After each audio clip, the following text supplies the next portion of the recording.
All right, everybody, welcome to Off the Crypto Cuff, kitchen table roundtable discussion, where pretty much anything is open for discussion, primarily wrapped around crypto, but that leads into politics, economy, what have you, and just trying to learn, you know. And basically, for those that are new, we typically keep the episode to about one drink. Unfortunately, this guy pre-flighted and is done already, but not done with the episode. I'm still going to record. But I did the Whiskey Pig again, but did it as coffee with a little amaretto. Whiskey Pig? Yep.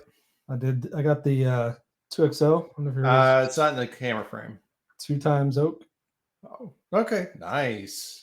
It's not bad. It's pretty strong, so I made old fashioned out of it. So, strong flavor wise or a strong burn? It's got a burn. Yeah, it's pretty strong. So okay. I think it's 92 proof, so it's not super strong. It's just got really kind of it's a hard taste to it. It's not an easy straight for me, at least. Okay. But good. It's just it's real good as an old fashioned. Mm-hmm. So yeah. I wanted to talk about. Did you see the FIT21 Act was passed in Congress? U.S. House. Sorry, Representative passed H.R. 4763, the Financial Innovation and Technology for the 21st Century Act, the FIT21, marking an important moment for the U.S. digital asset ecosystem and its attempt to introduce comprehensive rules for digital asset ecosystem and thus provide for regulatory. Kind of a big deal, I feel like. Yeah. Is that the one that Biden swore he was going to veto if it came to his desk? I do not know. Can Google that. Because there was one that was trying to rein in the SEC, and Biden was like, well, the SEC is doing a good job. I cannot allow people to get in their way for protecting consumers, even though that SEC's actions is actually hurting consumers. Mm-hmm. So I heard about the FIT21. I did not take a look at the details of it. Yeah, I didn't read too much about it. It just basically, the big thing is it's trying to protect both the consumer and the investor. It looks like it's here's one bullet. It's establishing clear lines between the SEC and the CFTC. Yeah. And that's one recurring thing that I hear quite frequently from other YouTubers is other countries. There's one regulatory body that does commodities and securities. Mm-hmm. So that's why a lot of other countries are ahead of us in this aspect, because there's only one agency. There's no conflict. Now, inside the US, there's this turf war between the CFTC and the SEC, because the CFTC says that their commodities back off, they're ours, and then the SEC, which actually gets more funding, says the same thing, but has the bully power because they have a little more funding. Yeah. So this says it's they are both mandated to issue rules for further define key terms and provide exemptions from duplicate, conflicting, or unduly burdensome regulations. So it's basically forcing them to work together, is what it sounds like. Well, hopefully that's how that works out. Yeah. And usually that's a law with no teeth, because, typically these people don't get fired. The enforcement's not there, basically. Yeah. I mean, it's a step in the right direction for here in the U.S. because, I mean, that's one of the things it talks about in the article I first picked up on was we are behind compared to other countries. Oh, so, most definitely. Yeah, it's kind of, so this is, I mean, I think it's a step in the right direction. to hopefully get more clarity on stuff and potentially make this more of a, I guess, if you want to call it prime time sort of investment for people, like actually see more institutional money rolling in and stuff like that.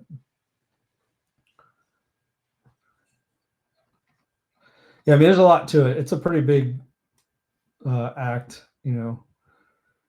but I guess now we got to wait for it to pass the next step.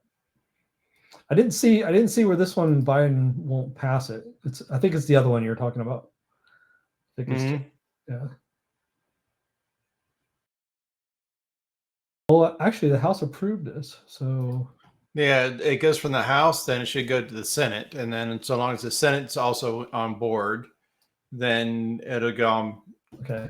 Then they'll pass it, hopefully. Yeah, then it'll go to Biden. Okay. Yeah, I'm not really good with our government. How it works. It just pisses me off. So. Well, you got to learn a little bit about it because you did swear an oath. Yeah, well, I know. What I'm saying, I don't. I know they both have to pass it, but I don't know who's first and who's second. It's like. Yeah, not every bill that I understand, but I knew that anything dealing with finance and war starts in the House because that's the people's portion of the Congress. Okay. That's what it's supposed to be.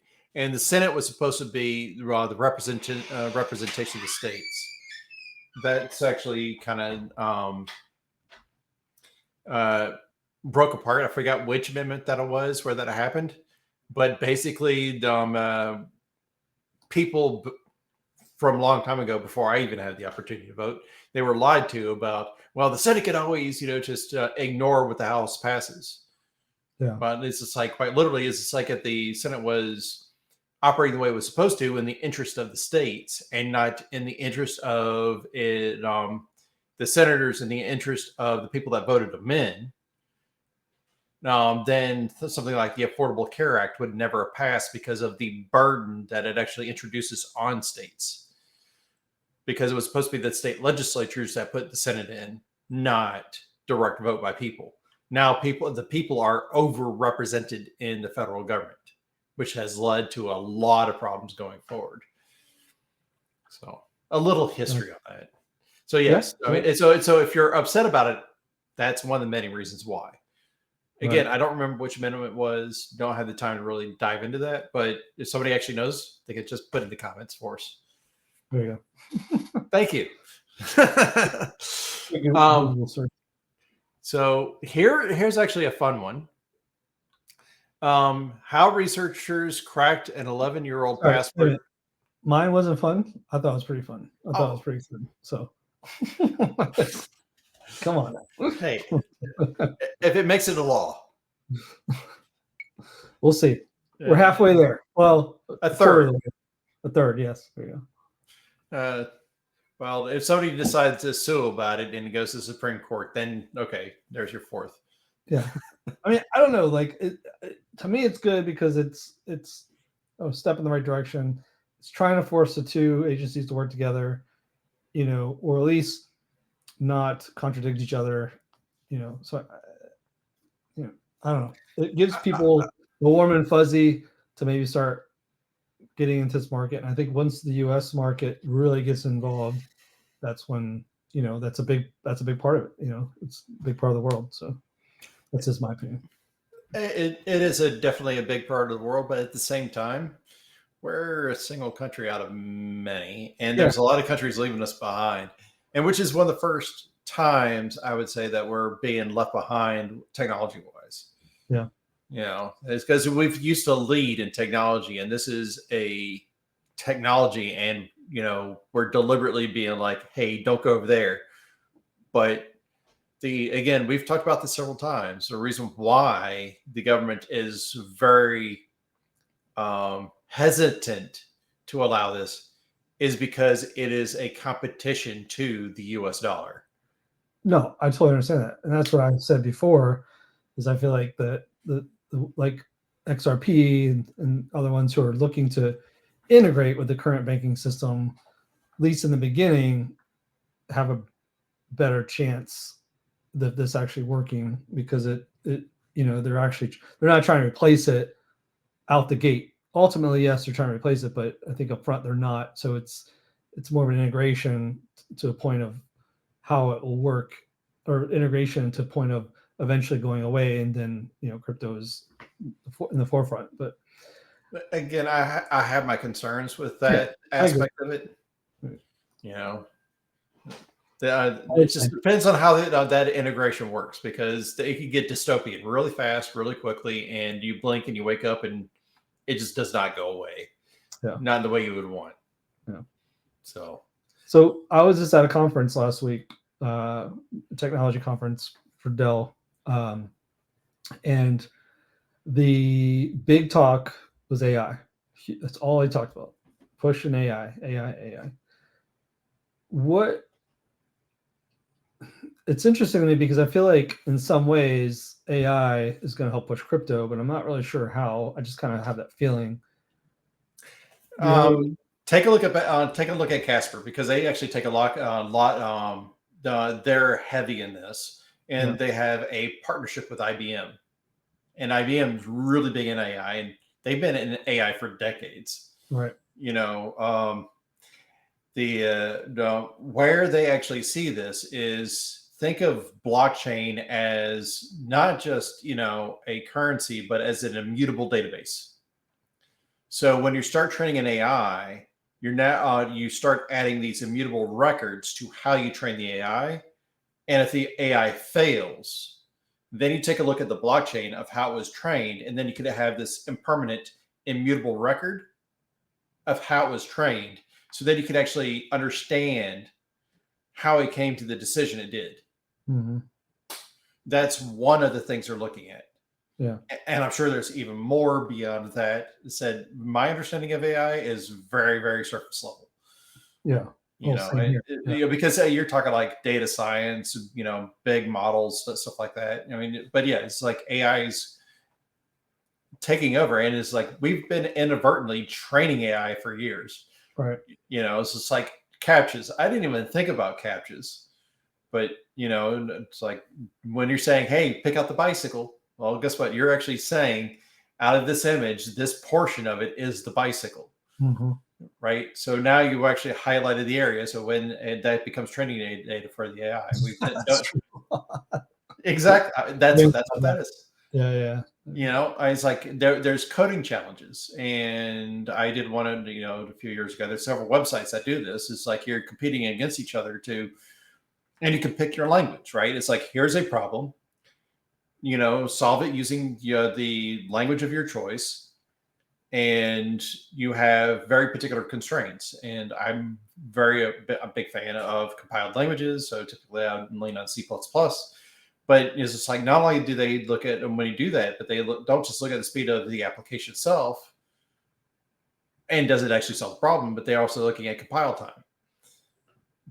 But they're using that as training data, your solution to that problem as training data for an AI. So that way AIs can actually produce code in X language. And quite literally, the language list that they support is massive. So it's like, through these different games, where it's just training AI. And if you're not even thinking about it, you could potentially be doing something you're actually enjoying and be training AI in the background, because you don't know what it is or data that they're collecting and how it's going to get used. So, yeah, it's just, another thing that maybe push crypto. Crypto is definitely going to be heavily involved in AI, I would believe. Yeah. At least the way they're describing it, because auditability of the data models is going to become a requirement with some of the legislation that's being proposed. And you can only have auditability if the data set is permanent and immutable. So whatever the technology does that. Right. Exactly. Because you could validate it. I mean, there's nothing else that can. It's just like everything else can be deleted or changed, modified. I mean, you have mutability in any other technology. Yeah. So only in crypto do you have the ability to have a immutable source. All right. All right. So what's your more fun subject? It's a quick anecdote. I mean, I saw the article once. I'm seeing it again. So this is kind of like a mildly fun one, but the headline's mildly misleading. It's like how researchers cracked an 11-year-old password to a $3 million crypto wallet. So it makes it sound like they actually broke a blockchain, right? Mm-hmm. Yeah. No, they actually broke the password manager that actually had the password in it. Yeah. Yeah. See, there it is. I was just looking at this and I was like, okay, that's actually kind of cool. So, I guess the researchers are going to get paid out. So this guy had 43, 43.6 Bitcoin in this wallet. Ooh. Yeah. So yeah. So somebody is now happy, I would assume. So So wait, an 11-year-old hacked yes. this Yes. and took this guy's crypto, basically. I didn't read into it too much further. But 2 years ago, when Michael, an owner of cryptocurrency, contacted Joe Grand to help recover access to about $2 million worth of Bitcoin, he stored in encrypted format on his computer. Grand turned him down. Michael was based in Europe and asked to remain anonymous, stored the cryptocurrency in a password-protected digital wallet. He generated a password using the RoboForm password manager and stored the password in a file encrypted with a tool called TrueCrypt. Oh, okay. I got you. Mhm. So it was kind of like he was asking. Yep. He couldn't And access it. yeah, at some point that file got corrupted and Michael lost access to the 20-character password that he generated to Mhm. secure his wallet. Gotcha. Yep. But somebody else cracked it and then took the money, basically. I'm not reading that far into it, but in some of these cases, usually the researchers are like paid a bounty out of it. It's just like the guy still says, still wants ownership of it, but they're going to take some kind of bounty for getting it unlocked. Gotcha. But typically that's how that ends up happening. But it's just like if he doesn't get a cent of it, it's like he didn't do the work. Right. I don't know. It's like I'm trying to be mildly sympathetic, Right. but yeah, it's like I think Hedera, Hashgraph, Algorand, and XRP are actually have a mild partnership because they're actually trying to they're researching a decentralized method of wallet protection. In other words, if you lose your seed phrase, how do you, in a decentralized method, actually retrieve your funds? So right now it's a research project or concept. So nothing's actually came to fruition yet, but they are thinking about this because it is a known problem. Which kind of does lead me into something because something came up on another channel, Frugal BC. It seems like a decent guy and pretty heavy into Algorand, talks about Algorand a lot. It's kind of cool. But he was actually talking about another channel and somebody else talking about they were very bullish on Solana and very much a trumpeter for it. And they recently mentioned that they're going to sell, I guess once they hit a particular target, they're going to sell 100% of their Solana and not look back. And the reason why was because of the inflation rate of Solana. And I took a look into this a little bit and there was some confusion about it. So I thought it'd be worth having a conversation around this just a little bit. So Solana's inflation rate, I think that at the time I had looked was 13%, which is higher than the current national US inflation rate. We try to keep it at 3%. I think that really the actual ultimate goal is 2%, but the target tends to be 3% a year. That's what we've had until the last 4 years, where it just like went bonkers, and now everything's atrociously expensive. So So his complaint was is that the reason why we got into cryptos was to escape from inflationary things. Right. We want things that are fixed. Admittedly, there's a few projects that I personally got into that are inflationary, but the tokenomics actually seem to work on paper. And I'm actually talking about Harmony. So Harmony's basically idea or concept is that yes, it's inflationary, but as part of the transaction, there's a burn that actually ends up happening. So the stakeholders get rewarded through the transaction. So there's a percentage that goes there, a percentage gets burned, and then there's a staking reward on top of that, which is the inflation. But theoretically, the more the network gets used, the inflation rate should exceed the percentage of the inflation. So theoretically, it should either equalize or cause it to become deflationary. Theoretically. Well, I mean, two things happened to Harmony. Well, one was the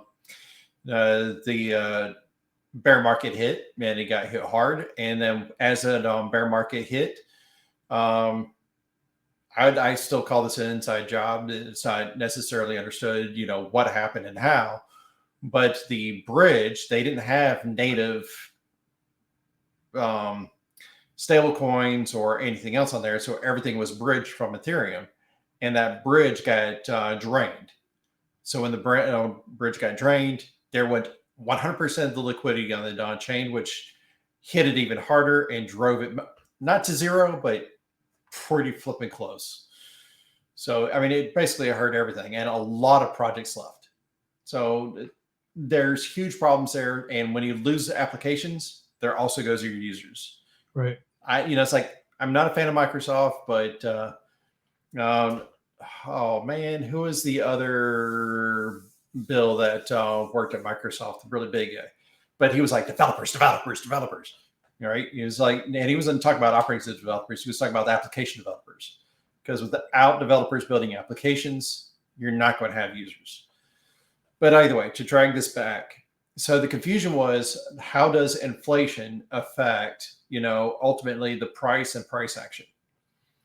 Well, he was taking a look, or Frugal was taking a look at the circulating supply. And he was like, yes, Bitcoin's inflationary, or Algorand is inflationary, or yeah, this is going to be inflationary. But take a look, the price action, is doing this. And, my palm hit my forehead. I'm like, well, you're kind of sort of missing the boat a little bit.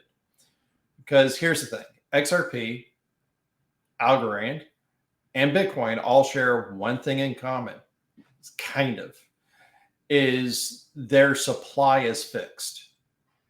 Bitcoin is different because we know the supply is fixed to 21 million algorithmically. Doing that halving every 4 years until the last one's released. It is the most fair distribution that could ever happen. Algorand and XRP, all the tokens were pre-generated. So you can't really say there was a fair distribution on the outset. XRP did something a little different with their escrow. And there's this automatic unlock and lock. I don't know exactly how that works. Right. So I don't want to try to explain it because I don't know. But there are some things that are going there. No, but I can't really say that these were fairly distributed. But the thing is that now we actually have total supply and then circulating supply. So this is going to be true for pretty much everything at this point. Right. So when you're taking a look at the market cap of a token, the market cap defaults to actually telling you what the market cap of the circulating supply is. So there's going to be a certain amount that is locked. You hear that term TVL. That's total value locked. In other words, these are tokens that people generally lock up and can't easily access. But anything that is in circulation or that circulating supply is actually going to have an effect on price. And so that can actually, inflate and deflate over time. And then, of course, with that circulating supply can actually determine whether or not somebody's willing to sell or not. Well, let's say that, somebody decides I'm going to unlock this. And if there's no unlock period, I can take a massive amount of supply, dump it into the market and sell, which would tank the price. In other words, does the total supply actually support the price? And is there enough liquidity in the market? Is there enough support on the buyer side at that price point for somebody to dump? So you have to take a look at those larger wallets and what they're willing to do. Right. Because everybody's going to be working at their own self-best interest, right? Now, the cool thing, and this leads into something interesting, and this is where like Harmony and Casper actually share something in common. They are staking platforms. Now, and I think Casper is also infinite. I'm not 100% sure. I didn't take a look at it. But I'm currently earning like 13%. I've got a lot of it staked. And here's the fun part about it. And the same thing for Harmony. I've got everything I have is staked. If Harmony suddenly went to $1 tomorrow and then crashed back the day after, I'd be screwed because it takes a week. It takes about 6 days for it to unlock. Right. Yeah. Well, that's part of the gamble of staking. Right? Exactly. It's part of the gamble of staking, but it also is part of the security of it. In other words, they're enticing people to stake at a decent interest rate and makes it difficult to get it, not difficult, but it takes time to get back out to prevent the dumps. Right. So in other words, when the incentive is high to sell, in other words, the price jumps, the people that have, that stake aren't pressured to get in that sell frenzy because they're locked in. Yeah. Well, that's it's not, most likely it's not going to happen anyways because so many people are staking. So the only reason it would go up is if a lot of people started selling and it just went bonkers. But well, I mean, it would go up because there's not enough to sell and there's a lot of buyers. So there's some stability in coins that you basically can stake. Yes. Kind of the moral of the story, I think. Mm-hmm. Yep. Interesting. I did a quick search. XRP is circulating right now 55.43 billion with a max supply of 99.99 billion. And it's technically deflationary because I think they got a built-in burn. Yep. I think so. I don't know if they do or not. I know they burn every time it's used. But that's what I was saying. It's like every time you do a transaction, it's automatic. Yes. So when there's a transaction, a portion of the transaction fee gets burned.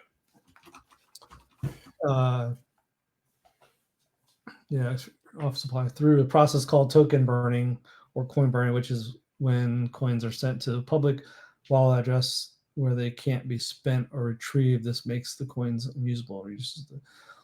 That's not what I was looking for.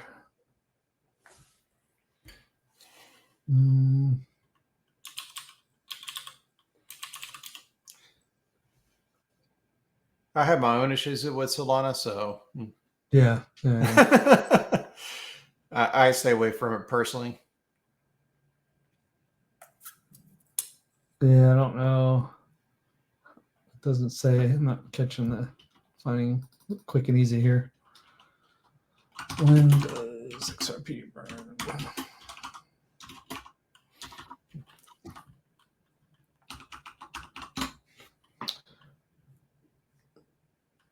Yeah, small. Yeah, each XRP transaction destroys a small amount of XRP to protect the XRP ledger. It's also, that's right. I forgot it was a protection too. Protects the ledger from spam and denial of service attacks. The transaction cost increases with the network's load, making it expensive to overload the network. So, all right, I just sent you a link. So here's another kind of interesting one. This came out recently. Travala. Yeah. Well, well, they accept Algorand now. Really interesting. Flash offers mint a travel tiger NFT. Woo! Discount price of US $4,900. Yeah, no. That's interesting. Unless that comes with like some kind of benefit. Yeah, book resorts with crypto and save up to 60%. See, that right there tells me like they're just trying to gather what they can. If people are willing to spend it, they're going to give them a discount, a deep discount, to spend it and give it to them. And that way they can kind of just keep grabbing more, you know? Kind of like the pizza guy. Yeah, exactly. Exactly. That's interesting. Okay. This is the second travel platform that started supporting Algorand. So I can't remember what the other other one's name was. I think it was like Travel X. Okay. So it's actually kind of I kind of find it neat and interesting. So I mean, personally, this is like I have a mildly diversified portfolio, but Algorand is one of my heaviest investments. So I do actually have a strong interest on what it does because I had a lot of my tokens are, I wouldn't say they're locked up, but they're not actually easily accessible because I do a lot of DeFi staking. So, right. So if you're on the webpage right now, trabala.com, and you click where it says right next to login to the left of it, it says basically it's like, I think it should say USD, but with a British flag, which I thought was weird. But you could actually click that and then it's change it to US, but go ahead. Sorry. Yeah, click that and then look at all the cryptocurrencies they do accept. I know the list is pretty big. It's extensive, yeah. It's pretty much any main one you can think of. Oh, look at that. Bats on there from Brave. Yeah. Stellar, H-Bar. Yeah. Even Shiba. Yeah, Spender Shiba. Hey, look, VeChain's on there. VeChain, yep. That's going to be good for you. VeChain's been actually doing really. Oh, look at that. Harmony's on there. I'm surprised. As I said, they're just saying, hey, we'll take it if you're willing to give it to us. I mean, that's pretty much what they're doing. I'll book a trip in Harmony. Yeah, it's like I gotta give Harmony this much is because they did have a decent design, and one of the aspects of the crypto problem they were trying to solve was scalability, and they did that through charting. And they were, I don't think it's just like the technology sounds really well. Again, I go back to developers, and a lot of them left. Right. It's like if they could find a way to bring them back, it's like. It's like how many money tokens do you need? It's like it is fast. I give them that. It is fast. They nailed that one. Right. The tech is there. The tech is there. It is actually relatively easy to use. It's EVM compatible, which means that it's relatively easy to port Ethereum applications back and forth. That's why they left, because some of them went to Polygon. They went to some Ethereum compatible chain. So they were literally leaving and hit the point while they were leaving. They're like the purpose. They're because it was easily ported. It was it's just like, so it's like how to entice these people to come back in, or how do you entice new people to come in and build something that actually is sustainable? That's where you're at, the new people. I mean, you got to think about the percentage. Right. The overall population that was probably in there is very small. So it's like when time comes, that's why I said I don't think it's dead. I think the tech's there. I think they're solid. I think eventually, when things really start becoming more into the light, it's still early. That's how I still look at it. We're early. We may not be as early as others, but we're still early. Very small percentage in the world that's in it. So that is true. That is true. And we've discussed this on and off. Is it's like there's not going to be one single coin to that's going to destroy the rest of them. It's going to be multiples. I mean, there will be leaders. It's going to be very similar to just like any of the runs in the past. We've seen the Google's, AOL, Yahoo, all that stuff. There's going to be, even Uber and Lyft. Look at that. It's like they were in a battle constantly. There's always some that stand out more than others, and they also have their time when they stand out more than others. Right. And if you're talking about the money aspect, you have your platinum, your gold, your silver. right? It's just like there's going to be these standouts or the heavyweight, but at the same time, it's because that's going to be Bitcoin. It's like pretty much everybody's in agreement. Is like Bitcoin's going to be the standard, but it's going to be the backing, or is this like it's like this is where my wealth is. Not necessarily, even though they try to build other things onto it, other people's have leapfrogged them, technologically wise in other aspects, is like where the applications are going to live. Yeah, there's no further development on Bitcoin. It's nobody knows. Not true. Well, nothing made. There's no releases, like a new release, like you had. Yeah, some of the things they're actually doing with what's there is like one, they with ordinals, they're doing NFTs. Okay. And it's the guy that actually did that. Actually, again, it's the first step. But now, using a similar technique, you can actually create your own shitcoin on top of Bitcoin. So it's kind of lending into that direction. But yes, it's like in networking terms, and I'm try to keep this low level, but at the same time, it's really kind of like hard to when describing this. So it's like, if you're not computer savvy, I'm sorry.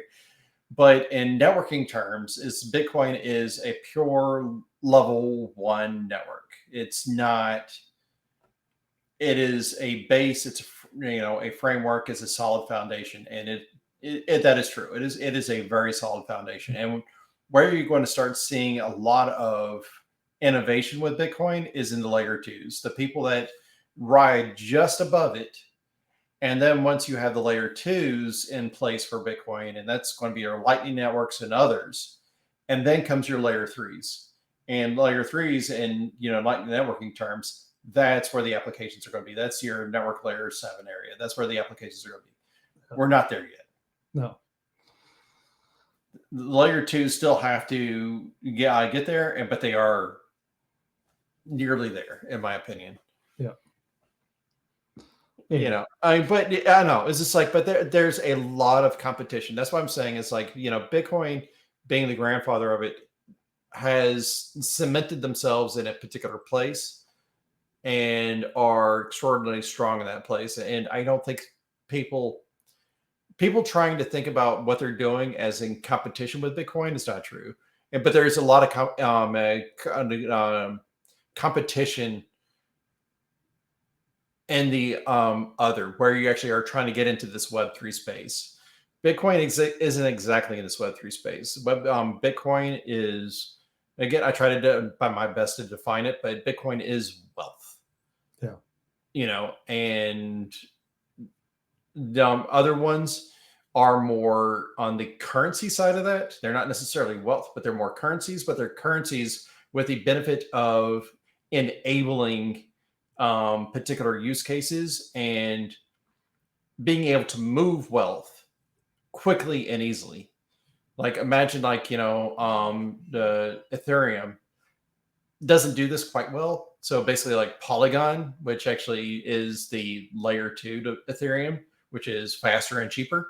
So I can wrap my Bitcoin, and then I can take that wrapped Bitcoin on Polygon, and then I can send it to you fast and cheaply. So that means that by doing that, I can now actually take my wealth and transfer it at the speed of thought. Right. And that's a good point, because remember we were talking about, I think a couple weeks ago, that how banks basically do not have the money there.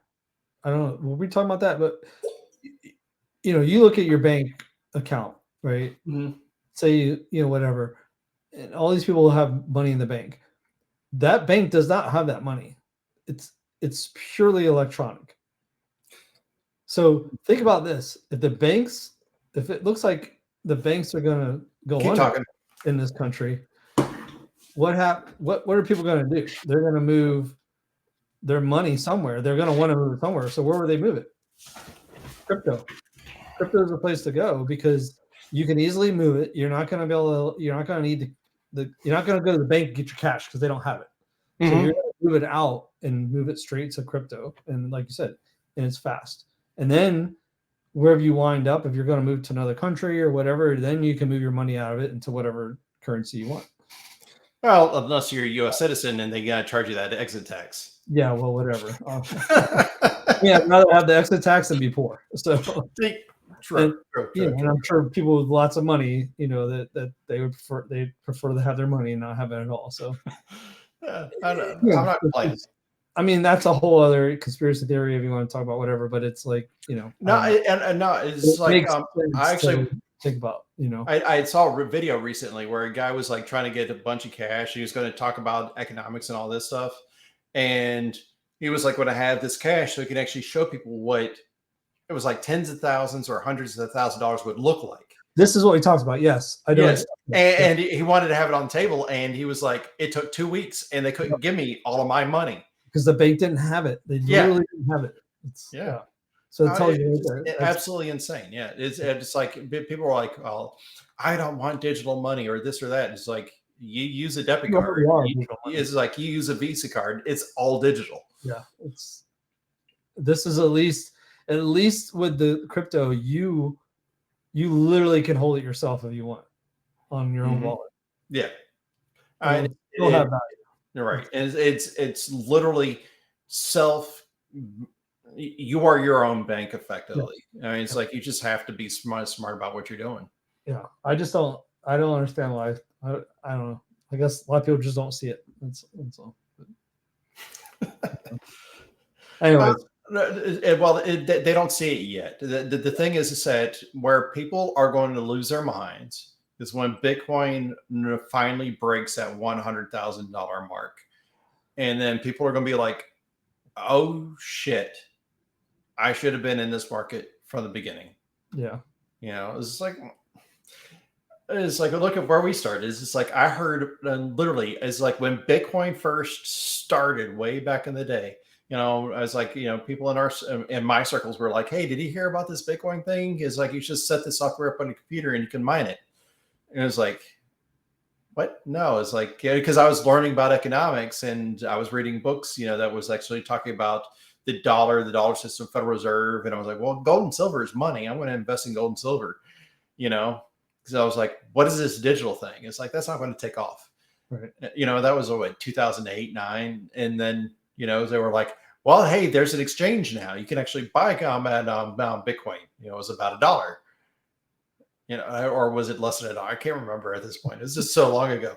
But it's like I had that opportunity. I mean, think about this, right? Oh, I believe me, I think about it. And then it got brought up again when it was $10. It got brought up again when it was $100. Thousands. Yeah, $1,000. Everybody's freaking out. Yeah, I know. It's been only going in one direction, and here's the number that's that should scare people. Is it's like you could say is like the U.S. dollar from its current iteration, right? It's like when I say the U.S. dollar, I'm talking about the Federal Reserve note. So 1913 to today. So the Federal Reserve, that's when it actually got instantiated. Don't know when they started printing it, but 1913 was basically when it became law that the Federal Reserve was going to issue our currency. So the Federal Reserve note, from its inception, it's lost 99% of its value. Here's the number that should actually scare people. From Bitcoin's inception, in relation to Bitcoin, the US dollar has lost 99% of its value. Think about that. Yeah. That's insane. Yep. Well, I'm done. Oh, wow. That was quick. Not too bad. All right. 40 minutes into it. Yeah. Oh, well, yeah. Okay. I haven't been tracking that well. Yeah. So we'll sign off. I'm Jesse. And I'm Jeff. Have a good night. Have a good night.